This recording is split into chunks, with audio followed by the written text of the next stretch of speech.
am the ambassador of Germany to Uganda.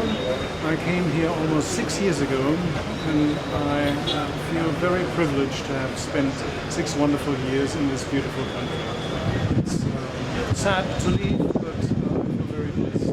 My wife and my daughter too, that we were able to spend a wonderful time. What are some of the successes that you have registered under your leadership at the Embassy of Germany in Uganda? Well, it's difficult to pinpoint specific events. It's a continuous process. Economic cooperation, of course, is one important aspect. But in general, we've been working in the field of governance.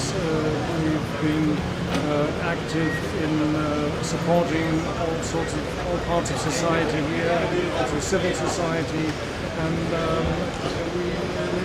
it's a complex. I wouldn't say that any specific issue sticks out. It's just that we had over 60 years of cooperation, and this is ongoing, and I hope it will continue. You live at a time when we have Ebola outbreak in Uganda. What is your call to the German government in regard to supporting Uganda and other African countries that are suffering from this outbreak? Well, you really have to make a difference between the Democratic Republic of Congo and Uganda.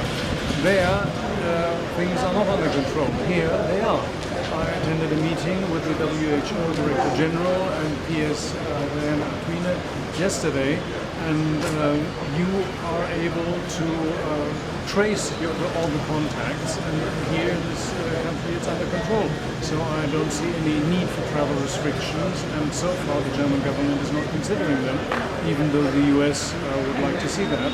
But I'm convinced that Uganda can manage this crisis just as it has managed the one before and the one before. How would you see the state of human rights in Uganda? Of course, Germany and other European countries here, which have embassies in Uganda, have expressed their concern before. And right now, as you live, of course, the state of human rights is not 100%. What's your take? As you say, it's not 100%. There are challenges, but it is not my job to publicly state what we observe here. We engage with our Ugandan partners. We mention certain challenges that we see, and we discuss them, but not publicly. Okay. Secondly, the issue of Ukraine and Russia. Any comment? Well, Russia is ruled by a criminal, and he is a vicious person who has no respect for human life, and who is acting absolutely as an imperialist. So I would hope that more and more African countries realize that there is a danger coming from this imperialist regime. You have bid farewell to the new Speaker of Parliament. Yes, the Deputy Speaker. Okay, Deputy Speaker and also new Speaker. Well, I haven't had a chance to meet him in his new function. I met him when he was State Minister for Defense. Okay. And I had a very good conversation with him at that time. Okay, as the 12th Parliament starts its business, what's your call as on behalf of the government of the Federal Republic of Germany?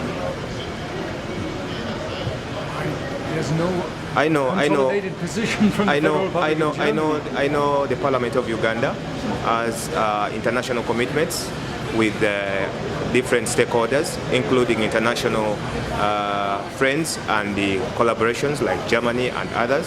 So that's why I'm asking you such a question.